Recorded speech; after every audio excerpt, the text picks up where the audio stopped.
Bienvenue, mesdames et messieurs, dans Perfect Actu de ce vendredi, le tout dernier numéro de la semaine.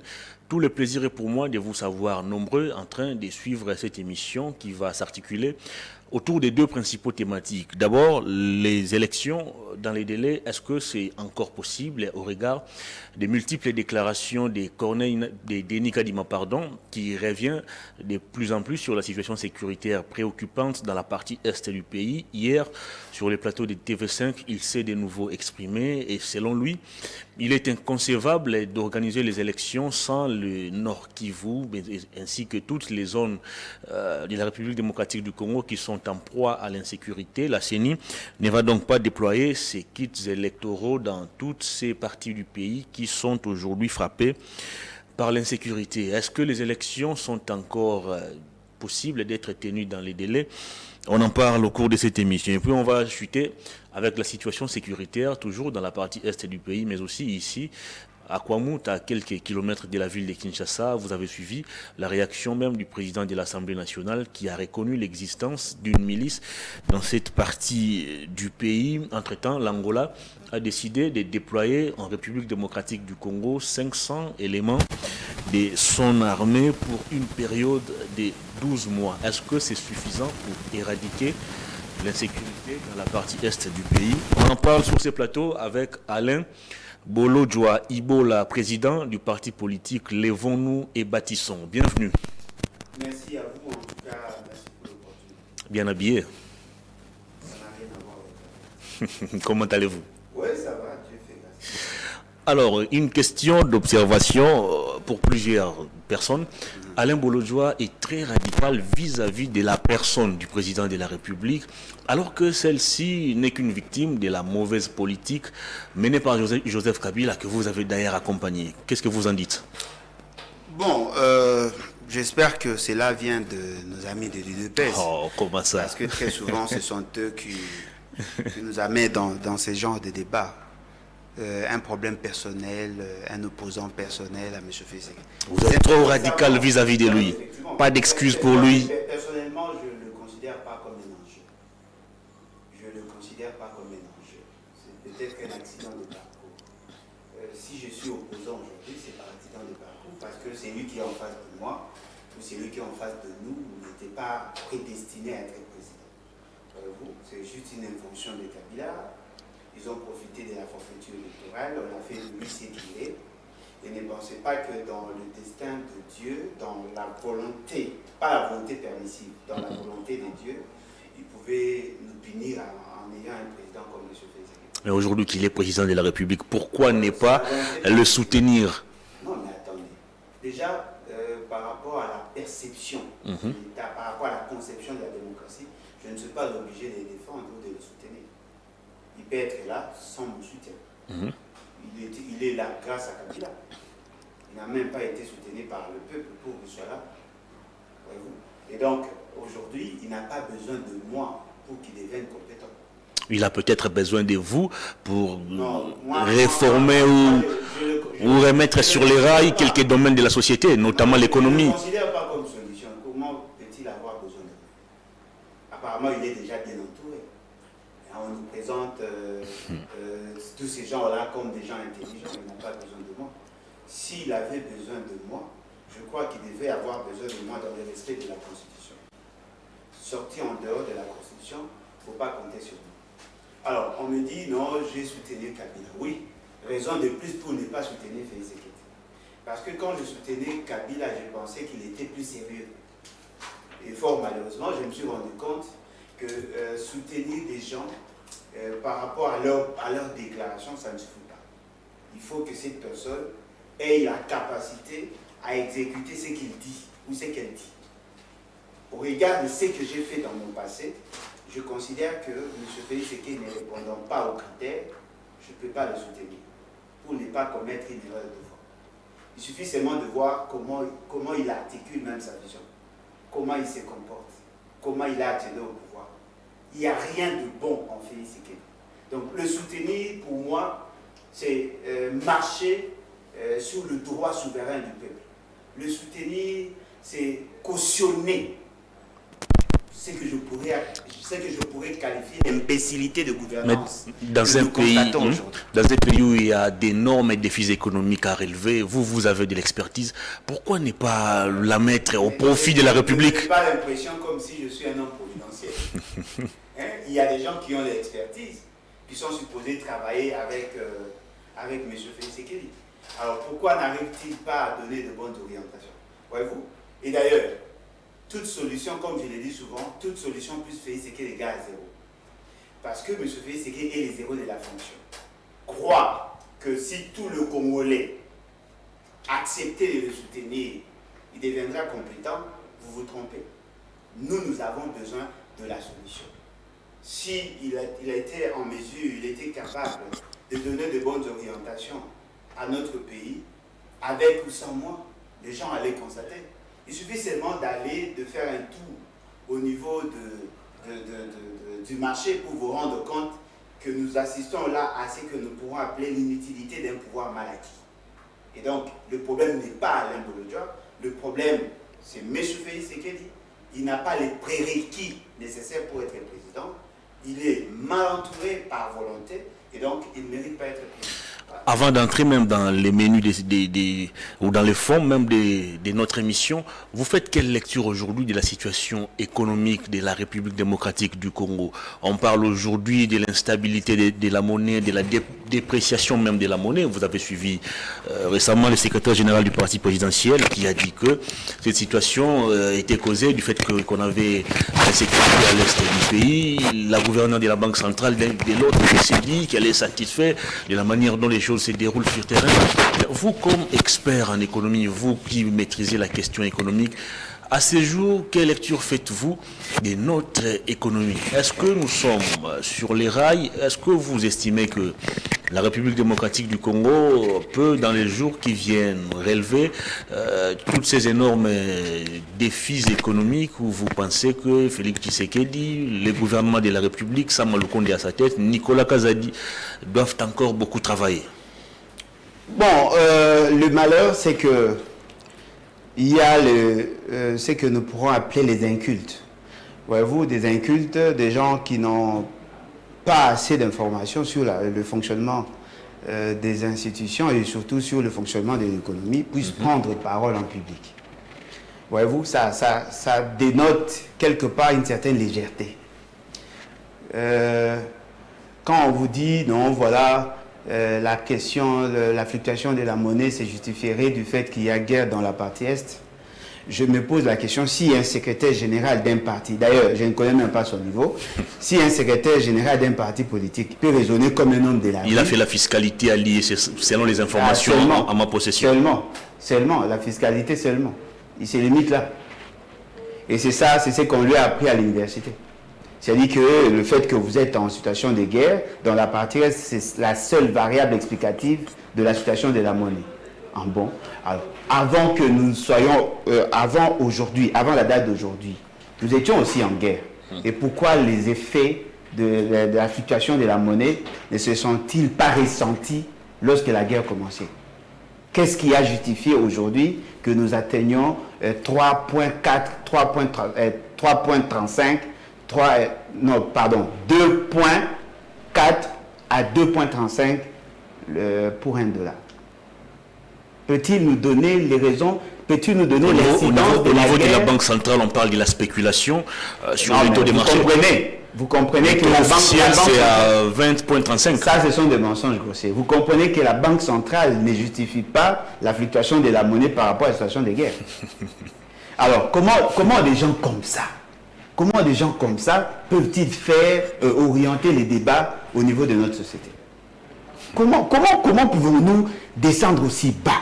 C'est-à-dire quelqu'un qui prétend avoir fait l'économie appliquée ou la fiscalité, il ne sait même pas justifier la fluctuation de la monnaie. Et il est secrétaire général. C'est-à-dire que quand lui est avec les experts de son parti, on le considère lui comme l'homme le plus intelligent.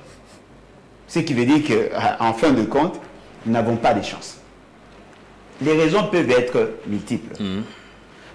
Parce qu'il y a des politiques contradictoires au niveau de notre économie.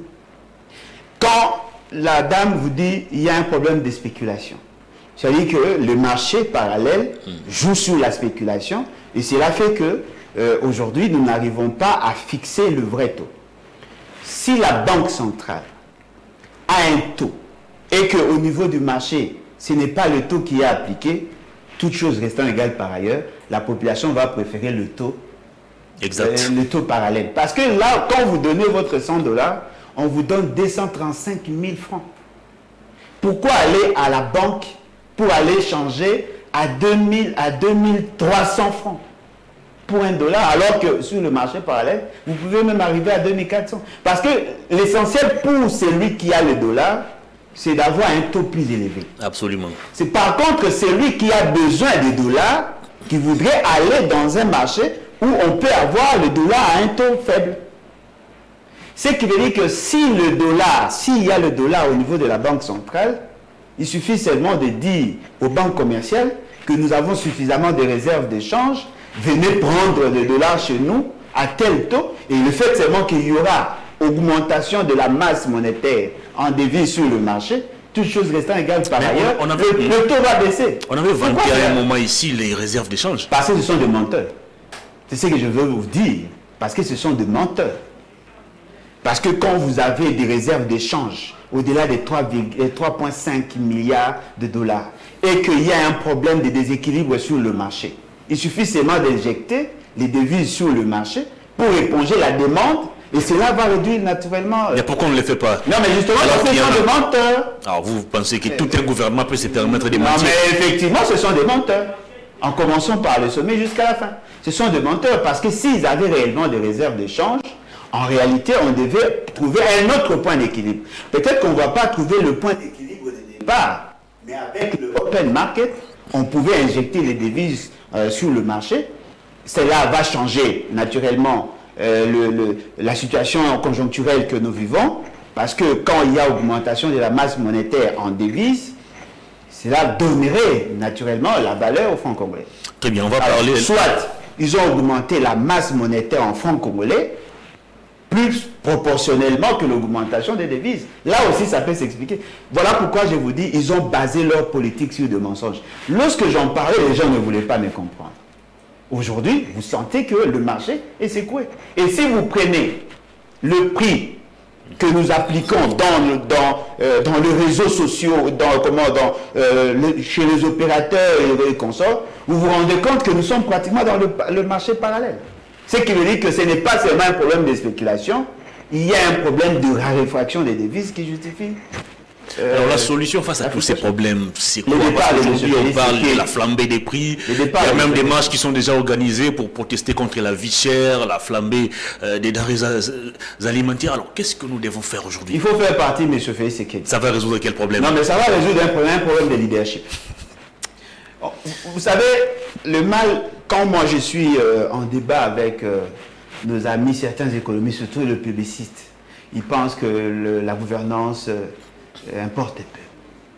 La qualité de l'homme dirigeant importe peu. Non, attention. Si vous avez un monsieur comme Félix Sekedi à la tête du pays, vous ne pouvez pas vivre le mieux-être. Parce que lui-même constitue un obstacle, un facteur bloquant au processus de redressement. Tenez, il va vers le Fonds monétaire international pour faire ce qu'on appelle le tirage des DTS. C'est-à-dire qu'il va contracter, il va prendre du crédit au niveau d'une dette en fait, au niveau du Fonds monétaire international, juste pour payer le personnel enseignant. Comment pouvez-vous expliquer? Vous allez vous endetter pour payer une dette, mais avec un taux d'intérêt. Il va contracter au niveau du Fonds monétaire international l'argent pour soutenir la santé. Nous allons payer avec un taux d'intérêt. Et ce qui est encore très grave, il prend l'argent, il s'endette pour garder. C'est-à-dire que vous vous endettez avec un taux d'intérêt pour aller garder et prendre des photos. On vous a chanté ici le réserve d'échange. Mais il y a près de 1,5 milliard qui sont tirés par le DTS. Ce qui veut dire que ce qu'ils ont constitué là, c'était justement du vent. Et avec cet argent, qu'est-ce qui s'est passé? Ils ont créé de faux projets. Et ils sont allés au niveau de la banque pour faire sortir l'argent. Et cet argent n'a pas été utilisé en interne, cet argent a été transféré dans des banques étrangères. Il y a des détournements de fonds que nous décrions chaque jour. Et les gens qui détournent ne détournent pas en francs congolais. Ils détournent en dollars. Okay. Il y a des gens qui sont recrutés ici dans ces pays, qui sortent avec l'argent dans notre aéroport ici, pour aller les loger dans des banques étrangères. Cet argent qui va à l'extérieur, c'est en devise. Parce que notre monnaie n'est pas convertible. La valeur de notre monnaie se limite que au niveau de nos frontières. C'est-à-dire que pour faire les achats dehors, il faut prendre les devises. C'est ce qui justifie, dans une large mesure, la situation que nous vivons. Un autre élément, on laisse la latitude aux vendeurs sur le marché de fixer le prix à leur guise. Allez voir aujourd'hui, une mesure des haricots, c'est 20 à 4 000. Il y a une situation fâcheuse, une situation grave. Parce que le fait seulement qu'on n'a pas augmenté les salaires, eh bien, la population a perdu son pouvoir d'achat sans même recevoir d'abord les salaires. Donc, tous ces éléments-là démontrent à suffisance qu'il y a un problème d'incohérence en termes de politique. Il y a un problème de leadership. Il y a un problème de vision. Alors, si vous voulez résoudre le problème de manière pérenne, ayez de bons dirigeants.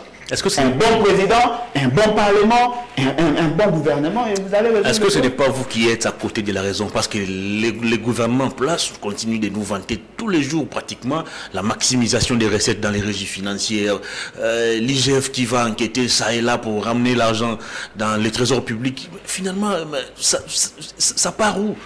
Non, mais attention, on peut maximiser les recettes et ne pas améliorer les conditions de vie de la population. Mais à quoi servent alors toutes ces recettes? Il faut poser cette question à M. Fay, c'est que le jour il sera devant son juge naturel. Vous savez, ce qui est déplorable, c'est quoi? Je prends un exemple. On a augmenté le frais d'entrée des marchandises dans notre pays. Peut-être les gens ne se sont pas rendus compte. Pour faire entrer un conteneur de 40 pieds, aujourd'hui, c'est pratiquement dans le 12 000, 13 000 $. Alors qu'il y a peu, c'était dans le 9 000.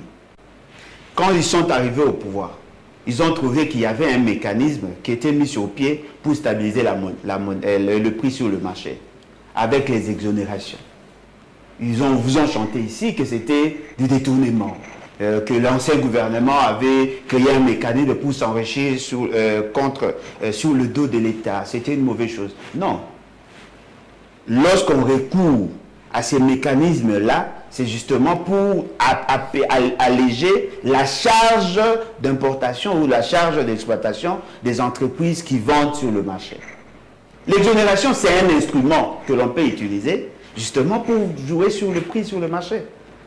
Au lieu de payer telle taxe, tel impôt, on vous dit non, vous n'allez pas payer parce que nous voulons faire entrer les histoires. Et quand ces choses-là entrent, le vendeur va considérer qu'il a réduit sa charge d'exploitation et naturellement, il va baisser les prix. Eux ne le savaient pas. Ils ne savaient même pas que c'était un instrument légal. Mais aujourd'hui, vous voyez ce qui se passe sur le marché. Vous pouvez donner à votre femme 10 $, elle a des maux de tête. Elle va acheter quoi? Parce que le pain qu'on achetait avant que M. Félix Tshisekedi n'arrive au pouvoir à 300 francs aujourd'hui, c'est à 1000 francs. Qui connaît le prix des transports dans cette ville? Personne. Donc, non, mais le gouverneur venait de sortir récemment ici. Ça vaut quoi? Ça vaut quoi? Il a sorti un arrêté qui définissait. Mais ça vaut quoi? Lui-même vaut quoi? Le tarif. Cher ami, ça vaut quoi? Avant qu'ils se ressaisissent pour prendre ces décisions. Il y avait une autre décision avant. Les transports étaient fixés à 500 francs. Mais nous prenions ces transports. Très bien. On va parler d'élection. Non, il faut qu'on parle de ces gens-là parce qu'ils ne sont pas sérieux. Ils prennent des décisions qui ne tiennent même pas compte de la dimension anthropologique, le contexte sociologique et social. Vous prenez une décision alors que vous n'avez même pas des instruments pour la faire appliquer. Ça vaut quoi sa décision? Et lui-même vaut quoi? Il avait promis de déployer sur terrain quelques inspecteurs, quelques éléments de la police pour veiller au respect et à l'application de cette mesure. Oui. Combien d'inspecteurs et pendant combien de temps? A-t-il une idée sur le budget de déploiement des inspecteurs? A-t-il ne fût qu'une cartographie? Ces gens aussi ne sont pas sérieux. C'est une autorité. Non, mais autorité en quoi? C'est une autorité qui maîtrise la gestion de la vie. Ah bon, il maîtrise. Alors pourquoi avoir pris la décision aujourd'hui? Depuis qu'il a commencé à être ce que vous appelez autorité. Combien de fois il y a eu hausse de prix de carburant? Combien de fois a-t-il réajusté le prix? Et combien de fois est-il arrivé à faire appliquer l'ancienne décision qui fixait les transports à 500 francs?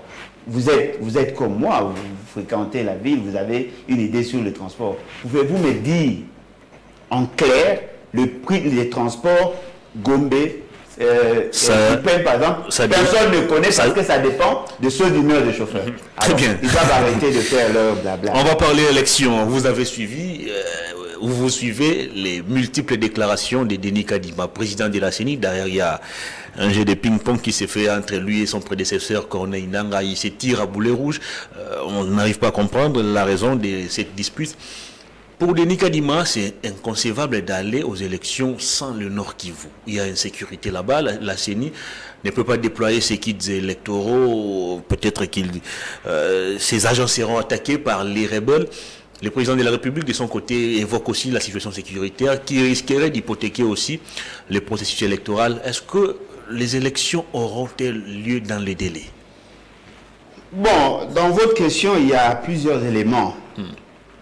Éléments d'appréciation, si on peut les dire. On parle d'abord de la qualité de l'homme. Si M. Kadima est suffisamment crédible pour que l'on prenne le soin, le temps d'analyser encore sur ces débats. Non, mais effectivement, ça joue sur sa vie, toute sa vie, au fait. Est-il suffisamment crédible pour que l'on croie à ce qu'il dit? Qu'est-ce qu'il a dit en réalité? Avait-il le droit de le dire? Deuxième élément. Nous prenons en termes de la tenue des élections. On peut organiser les élections avant comme après le délai fixé. Tout dépendra de conditions ou de la volonté de la classe politique et de la population congolaise. C'est ce qu'il avait précisé aussi. C'est possible. On peut organiser les élections avant, pendant ou après. Il avait précisé. Mais la question maintenant, qui doit décider? La classe politique. Non, mais attends, non, la classe politique n'a pas le pouvoir de décider. Le gouvernement de la République. Non, ils n'ont pas. Voilà pourquoi je vous dis, ils n'ont pas le droit de le faire. Il n'y a qu'un seul souverain. Ce ne sont pas vous, ceux que vous appelez dirigeants, qui doivent décider en lieu et place de la population qui est souveraine. Vous savez, le mandat du président de la République est fixé dans la Constitution. Celui qui va au-delà du mandat est un délinquant. Alors, si vos dirigeants ne sont pas des délinquants, ils doivent se ressaisir. Parce que vous ne pouvez pas prendre certains faits conjoncturels, certains impondérables, vous dites voilà, parce qu'il y a la guerre dans la partie Est, et donc on peut proroger le mandat. Non, ce n'est pas comme ça. Si vous arrivez à ce stade-là, il faut poser la question au souverain primaire. C'est au souverain primaire de décider. Ce n'est pas à la classe politique. Parce que l'impression que nous donnons, c'est comme si la classe politique peut se décider de créer des circonstances, de créer des conditions pour qu'il n'y ait pas élection. C'est l'idée du président de la CENI.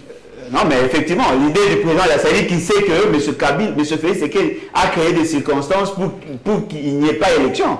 Est-ce que c'est Félix Tshisekedi qui a créé la guerre? Effectivement, c'est lui qui a créé les M23.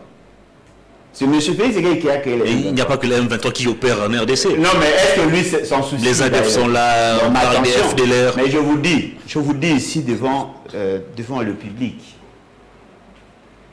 lorsqu'il faisait la cartographie, il est arrivé même là où il y avait ce que vous appelez les rebelles. Il est arrivé là. Ces agents étaient là. Comment sont-ils arrivés à faire la cartographie pour savoir que dans tel coin, tel autre coin, on va installer un bureau? Parce que dans son calendrier, toutes ces zones-là existent. C'est-à-dire qu'en faisant la cartographie, ils sont arrivés là. C'était parce que M. Félix Tshisekedi en voulait. Aujourd'hui, il veut aider par contre M. Félix Tshisekedi à ne pas organiser les élections. Voilà pourquoi lui, qui est supposé être technique, au lieu de donner son avis technique, il donne un avis politique. Mais il est réaliste. Il a dit jusqu'au 20 décembre, si la situation ne s'améliore pas, lui, il va s'en remettre à vous, la classe politique, pour décider. Jusqu'au 20 décembre. Oui. Ah bon? Donc il considère qu'au au 20 décembre, s'il n'y a pas enrôlement d'une catégorie de Congolais, lui va approcher la classe politique pour décider sur la prorogation du mandat de M. Félix Tshisekedi et de ses députés de la honte. On convoque l'électorat 90 jours avant la fin du mandat. La loi sur la répartition des sièges doit se faire entre le mois de juin et le mois de juillet. S'il doit constater que l'incapacité de la CENI à organiser les élections, ça sera pendant l'établissement du fichier électoral, la fin, c'est-à-dire la compilation des données du fichier électoral. Ce n'est pas au mois de décembre. À quelques 3 ou 4 jours des élections. Non, mais voilà pourquoi j'ai dit, Cette forme d'imbécilité collective, je n'en veux pas.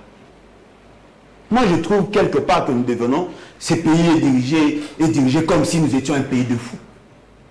Comment quelqu'un qui a un pouvoir selon la loi peut-il aller au-delà de la loi pour faire des déclarations politiques? Il est qui? Qui lui a dit que c'est à lui d'attendre le mois de décembre pour approcher la classe politique afin de proroger? Qui lui a donné ces pouvoirs-là? Non, mais c'est lui l'organisateur des élections. Non, il est organisateur, il est lié à la loi. Il ne peut pas aller en dehors de la loi. Parce que s'il va en dehors de la loi, lui aussi va délinquer comme d'habitude. Qui est-il pour décider sous la tenue ou pas des élections? Il n'y a que le souverain. Non, le peuple peut se décider. Je vous dis, peut-être qu'on ne prend pas le soin de bien lire la Constitution. Le peuple peut se décider aujourd'hui, oui, je veux avoir les élections dans 6 mois. C'est le peuple qui est souverain. Ça dit qu'on doit aller encore dans un référendum pour qu'on puisse décider sur la tenue ou pas des élections, alors que la CENI accuse déjà des arriérés de financement. Non, mais les arriérés de financement, qu'est-ce que ça a à voir avec le peuple? Mais les référendums, ok. Ça demande. Donc vous reconnaissez que M. Félix Séké a créé les circonstances de conditions pour qu'il n'y ait pas élection. Comment pouvez-vous m'expliquer cette réalité? Le pays est devenu plus riche, mais le pays est incapable de financer les élections.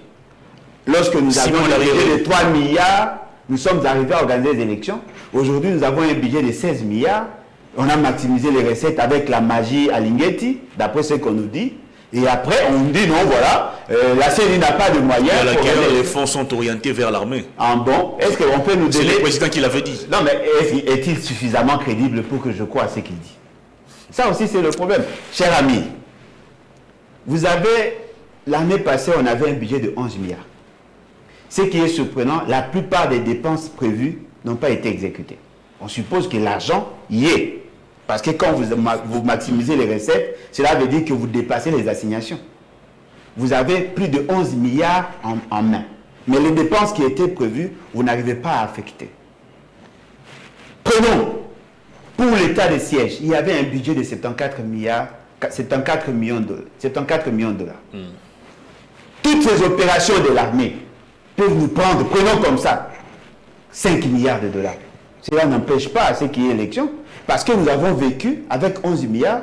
Si on garde les mêmes dépenses, on peut dépenser 5 milliards pour l'armée et organiser les élections. Parce que nous sommes arrivés à organiser les élections avec un budget de 3 milliards. Si nous atteignons 11 milliards, on a la capacité d'organiser les élections. Ça, ce sont de faux fouillants. Vous savez tout ça pourquoi? Pourquoi? Parce que le gourou considère que c'est à lui de décider s'il y aura élection ou pas. Alors, comme ils sont sur le pas de M. Kabila, qui est leur géniteur, ils considèrent que comme Kabila avait glissé, il a un arrêt de la Cour constitutionnelle qui avait interprété l'article 70. Ils considèrent que, sur base de ça, ils peuvent y aller. Il n'y aura pas glissement. Le président de la CENI a rassuré la population. Non, mais le glissement n'est pas le vocabulaire de la CENI. Non, mais comment pouvez-vous croire à ce genre de monsieur? Mais c'est un président. C'est le président. Non, mais il est président par accident. C'est un accident de parcours. C'est lui qui va organiser les élections. Fort malheureusement. Fort malheureusement. Voilà pourquoi moi je ne crois pas en ces processus électoraux. Parce que le gangstérisme que je vois là, personnellement, je ne peux pas en être consommateur.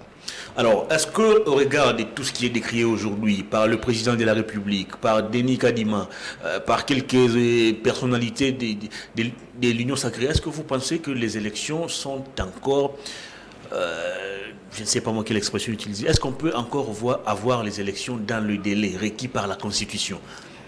Je crois que c'est pratiquement la même question, peut-être que vous l'avez reformulée autrement.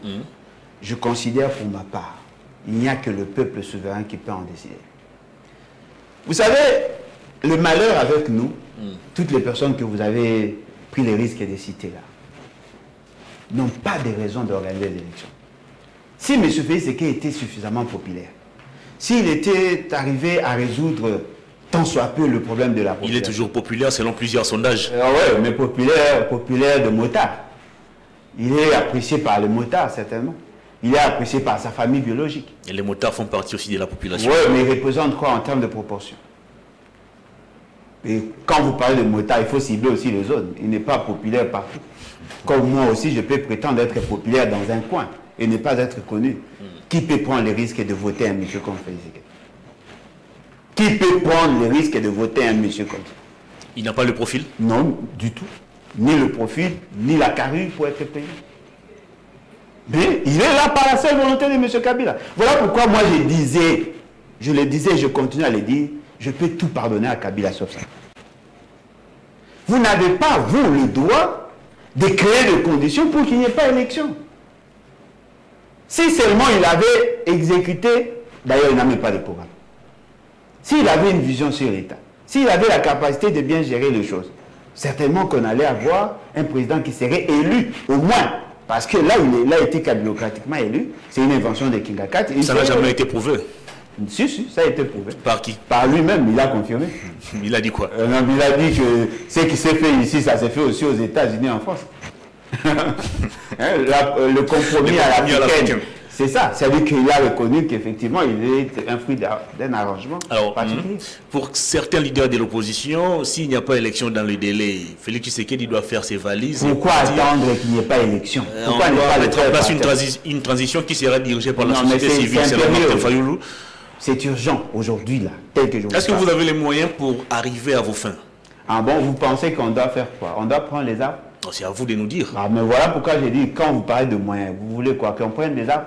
Parce que je ne vois pas Félix Tshisekedi accepter facilement comme ça. Oui, mais parce qu'il n'aime pas ces pays. Alors, comment ça? S'il aimait ces pays, il allait démissionner. Avec tout ce qu'il a lancé ici comme programme. Oui, mais programme, qui lui a dit de lancer le programme? Parce que c'est anticonstitutionnel. Voyez-vous? C'est ça, c'est ça là le problème. Vous savez, moi si j'étais à la place, heureusement je ne peux pas être à sa place. Heureusement pour moi. Parce qu'au regard de ma formation, de mon éducation, je ne veux pas être à sa place. Si j'étais président et que je constate tout ce qu'il y a sur le terrain, j'allais démissionner. J'avais démissionné parce que je ne vois pas l'utilité d'un tel pouvoir. Le président qui a réussi à matérialiser la gratuité de l'enseignement, vous estimez qu'il n'a pas le profil pour diriger un pays comme le Congo? Là où avant lui, quelqu'un avait passé 18 ans sans matérialiser. Oui, mais parce que c'est programmatif. Cet article de la Constitution. Oui, mais ça c'est programme. C'est pas comme ce qu'il a fait. Allez voir, allez pester. Allez voir si ces ministères fonctionnent normalement. Allez voir. Prenez le courage, allez-y. Ça devient une sorte de bourbier là-bas. Allez voir ce qui s'est fait. Il y a des gens qui ont travaillé, qui ont presté, sans recevoir leur prime. Il y a ceux qui ont surveillé TENAFEP en 2020, 2 ans avant. Ils n'ont jamais reçu leur argent. Aujourd'hui, on est en train de vendre des SIM aux étudiants finalistes.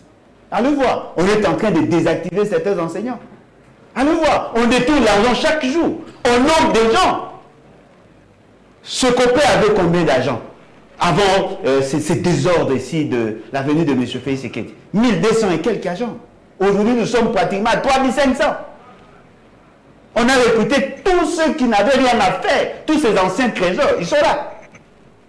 Allez voir, je vous dis, allez voir ce qui se passe dans ce ministère-là, vous allez comprendre que ça, c'est très grave. Quelle est la qualité aujourd'hui? La qualité de l'enseignement. Il y a des écoles où vous trouvez 120 élèves. Et vous appelez ça réforme, ça? Parce que dans l'approche pédagogique... Mais ça soulageait tant soit peu les parents. Non, mais ça soulageait les parents qui voulaient se débarrasser de leurs enfants. Ah bon? La finalité de l'enseignement, c'est quoi? N'est-ce pas de donner de la qualité aux enfants? Parce que dans leur approche, ils n'ont qu'une approche quantitative. Mais l'approche doit être plutôt qualitative. Quelle est la qualité de l'enseignement aujourd'hui? Quelle est la qualité de l'enseignant aujourd'hui?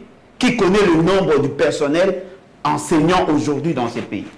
On engage chaque jour, alors que le gouvernement avait interdit d'engager les gens. Allez voir les listes, moi j'en ai ici, je vous dis, mais c'est grave. J'ai vu, de mes propres yeux, j'ai vu le Kounouna au ministère interdisant aux syndicalistes de manifester. Moi-même j'ai vu le Kounouna. C'est-à-dire que l'État congolais a recruté les Kounouna pour empêcher à ce que le syndicaliste manifeste. Et vous nous parlez de la réforme, ça? Non. Il n'y a pas que ça. Il y a quoi d'autre? Il y a les projets Tilé-Gelou. Non, mais c'est un projet. Il y a 145 territoires. Oui, mais ça, ce sont des intentions. Il y a 1 milliard qui doivent être déboursés par le gouvernement. Conformément à construction d'écoles, hôpitaux. Non, mais ça, ce sont des fantasmes. Chez vous, à Mbandaka, on va construire une université très moderne. Très moderne, oui. Dans ses rêves, oui. Heureusement pour nous, il a dit, s'il ne construit pas, le jour où il viendra, on doit lui poser la question. Heureusement pour nous. Mais dans son Kasaï, natale. Jusque-là, on attend cette fameuse université. Il a fait autant de promesses. Est-il suffisamment crédible? Je ne pense pas. Très bien. Alors, selon certaines indiscrétions, une transition serait en gestation. On parle des négociations ou des tractations qui se font en coulisses entre Joseph Kabila et Félix Tshisekedi. Peut-être l'opposition sera aussi rapprochée. D'opposants, oui. Est-ce que vous pensez qu'à ce jour, c'est encore souhaitable d'avoir une transition? Non, mais attention. La transition, c'est lorsque nous quittons une situation A pour une situation B sans nécessairement poursuivre la procédure qu'on s'était fixée avant. Si M. Félix Tshisekedi constitue un facteur bloquant, il peut partir. Comment ça? Comment ça? En enclenchant l'article 64. C'est lui le président de la République. Non, mais il n'est pas propriétaire de ces pays. Il a encore la légitimité. Non, il n'a jamais de légitimité. C'est une invention de Kabila. Lui-même a avoué, a reconnu ça devant Macron. C'est une invention de Kabila. Non, à un certain moment, vous donnez l'impression comme s'il a les certificats d'enregistrement du pays, le pays lui appartenait, il peut en faire ce qu'il veut. Non, mais c'est encore lui le président de la République. Non, mais il peut partir. Il est encore légitime. Non, mais ce n'est pas le nom de sa famille. La fonction du président n'est pas liée à sa famille. Il peut partir. C'est ce que je souhaite en tout cas. Il peut partir. Il a encore les droits de se présenter pour un nouveau mandat. Non, mais il a déjà exprimé ses intentions. Il ne peut avoir de droits que s'il respecte ses devoirs. Ne pensez pas que le droit vous est reconnu comme ça. Il faut aussi avoir les devoirs. Lui, il a les devoirs. Non, mais cette fameuse transition... Pour quelle finalité? Non, mais justement parce que c'est lui qui est là et le fruit de la forfaiture électorale et il est en train de diriger le pays en violation de la Constitution. Ce n'est pas parce qu'on ne va pas organiser les élections. Non. Voilà pourquoi j'ai dit il y a des divergences entre nous, des débats et les autres opposants. C'est-à-dire qu'à ce jour, il y a des opposants qui ont déjà accepté de participer à ces jeux. Non, mais ça a commencé bien avant, depuis 2021. Ok. Le 31 décembre 2022, il devait faire une déclaration lors de l'échange des vœux, disant qu'il allait mettre en place un gouvernement de très très très large union nationale. Il y a de ceux qui ont gobé. Mais ça va résoudre quel problème? Non, mais ça va résoudre son problème à lui. Il a géré, il a amené le pays dans un guet-apens, il veut s'en sortir en appelant les autres. Quand il vous dit qu'il faut qu'il y ait un dialogue, il faut que nous soyons unis, c'était ça le message. Mais il l'avait fait déjà avec l'Union Sacrée. Non, mais il avait rejoint avant de se retirer. Effectivement. Il est encore Vital Kamerhe. Jean Bébéma n'existe plus. Jean Bébéma n'existe plus. Baïmoto. Non, mais quand vous parlez de Baïmoto, vous faites référence à ce qui s'était fait en 2006. Il a quelle carrure aujourd'hui? Il représente quoi? Il est encore là, président du MLC. Non, mais le MLC représente quoi aujourd'hui? Non, mais dites-moi, le MLC représente quoi aujourd'hui? Le MLC, ça représente quoi? C'est un club d'amis. Il n'y a rien dans un MLC. Ça reste un des grands partis de la RDC. Le MLC n'est pas un grand parti. Ah bon? Non. Parce que le MLC vit sous le mamelon de l'UDPS. À l'époque, quand on appelait Bemba Baïmoto, il pouvait s'incliner ou être aligné à la queue leu derrière Kabouya. Non, mais après 10 ans de prison, il a acquis une certaine maturité. Voilà pourquoi il s'est aligné volontairement. Il commence même à ascenser. Non, mais il a répondu à un appel. Le président a estimé qu'il était... C'est qu'il dit que le Baïmoto n'existait plus. Mais quelque part, ça ne sera pas aussi contradictoire de la part de Félix Tshisekedi, lui qui disait à l'entame de son mandat qu'il était bloqué par Joseph Kabila et qu'actuellement il doit encore recourir vers le même Kabila. Oui, parce qu'il est bloqué, c'est une invention. Vous ne pouvez pas demander. Vous savez, M. Kabila, c'est comme,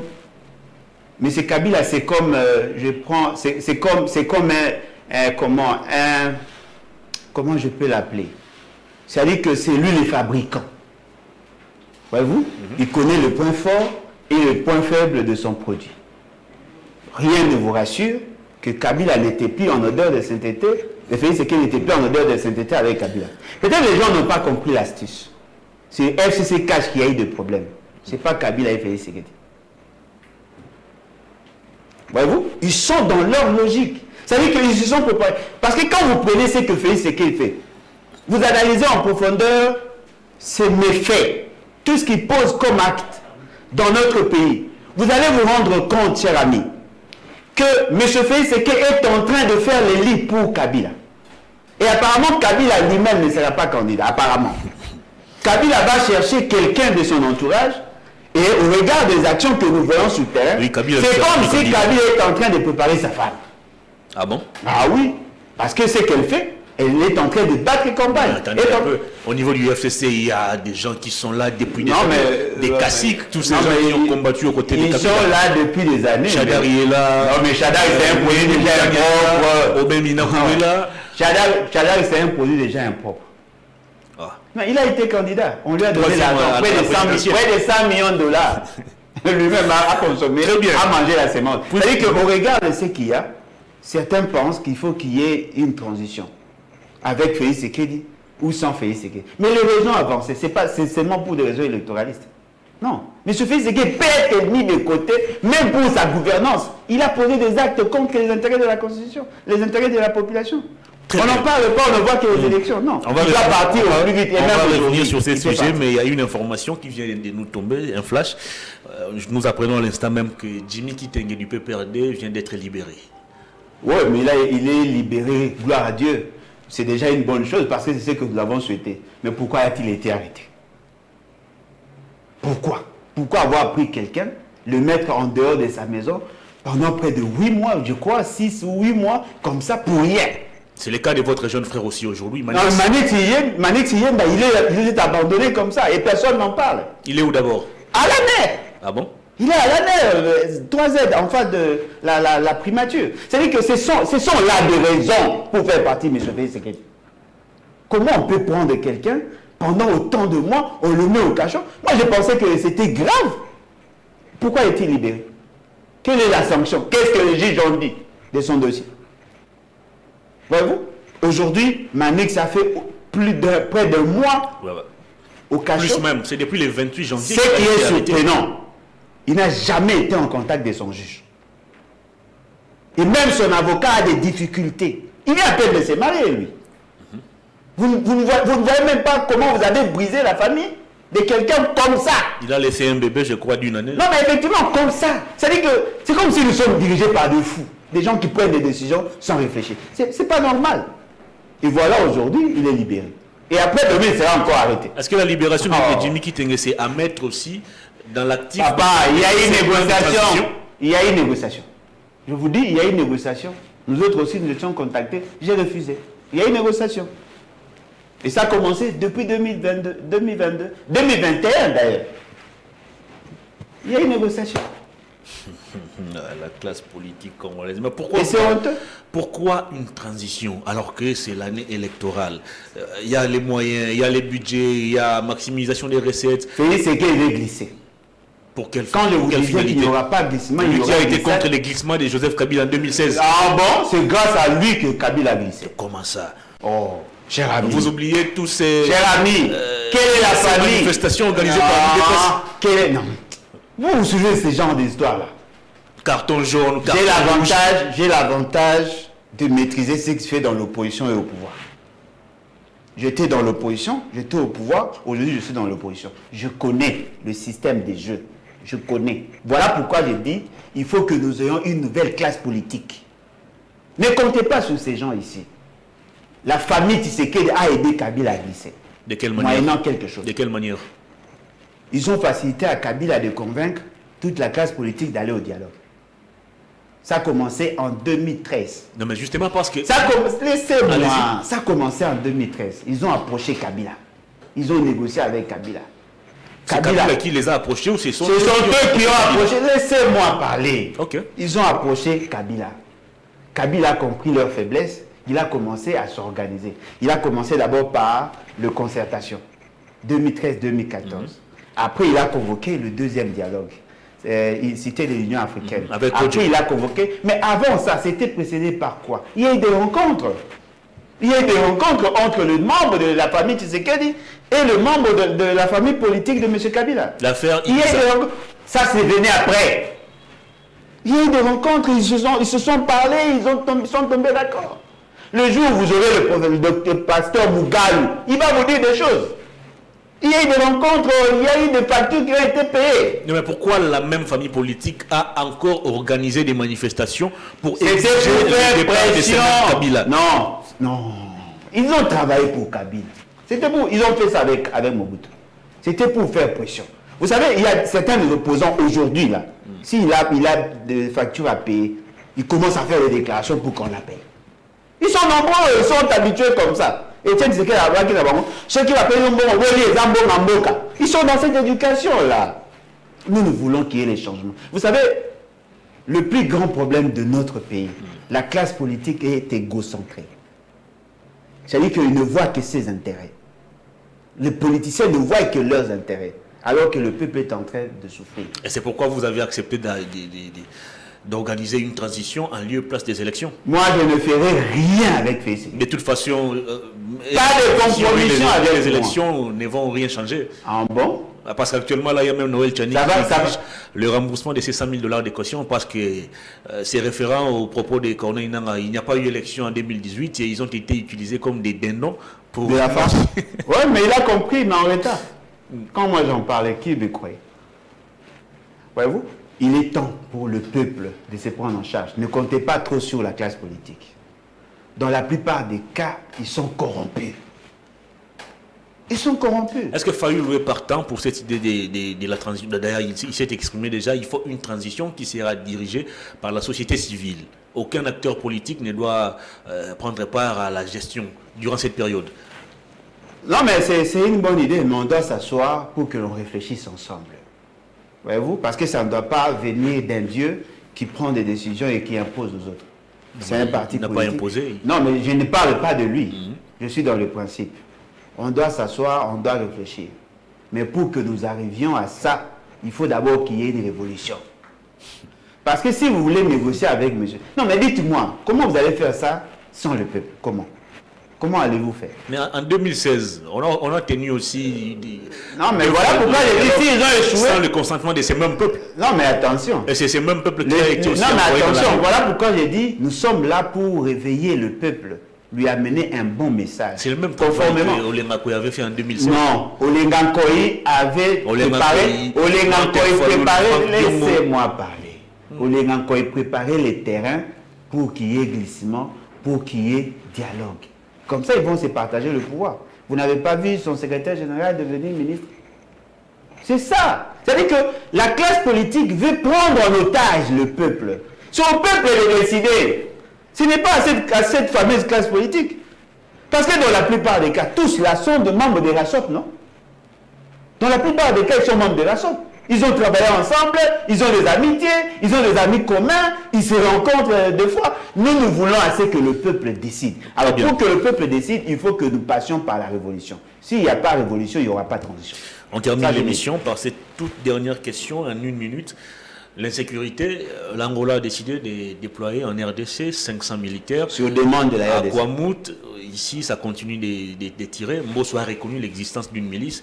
Que faire aujourd'hui pour mettre fin à l'insécurité? Il faut faire partie, M. Félix Sekedi. Encore. Et toute sa bande. Je vous dis. M. Mbosso peut-il nous dire le rôle qu'il a pu jouer pendant tous ces temps? Pourquoi, quand il veut faire l'ouverture de la session, il vous parle de la situation qui se vit là-bas? Mais c'est presque chaque jour qu'on tue des gens. Quels sont les mécanismes que lui a préconisés? Quelle est la vision de leur famille politique? Il y a des gens qui meurent chaque jour. Quand vous prenez les embarcations qui vont vers chez moi à l'Équateur, ils sont chaque jour traqués. Mardi dernier, on a tué encore. Ils continuent à tuer. Chaque jour, on tue. Même ici à Kinshasa avec le couloir. Peut-être que vous serez surpris. Même ces délinquants-là se sont fait enrôler. Ah oui, ils se sont fait enrôler. La CNI a déployé des gens là-bas. Ils étaient pris en charge par le groupe armé là-bas. Ils se sont fait enrôler. Il y a des délinquants là-bas, ce qu'on appelle le Mobondo. Très bien. Ce sont là des réalités. C'est-à-dire que nous pensons la sécurité doit être notre cheval de bataille à nous tous. Mais pas avec un commandant en chef aussi défaillant que Félix Sekedi. Alain Bolodjoa, grand merci à vous pour votre disponibilité. C'est moi qui vous remercie. Ainsi prend fin cette émission. C'était le tout dernier numéro de la semaine. Je vous retrouve lundi pour un nouveau numéro de Perfect Actu. Bonne évasion sur les antennes de Perfect Télévision. Au revoir.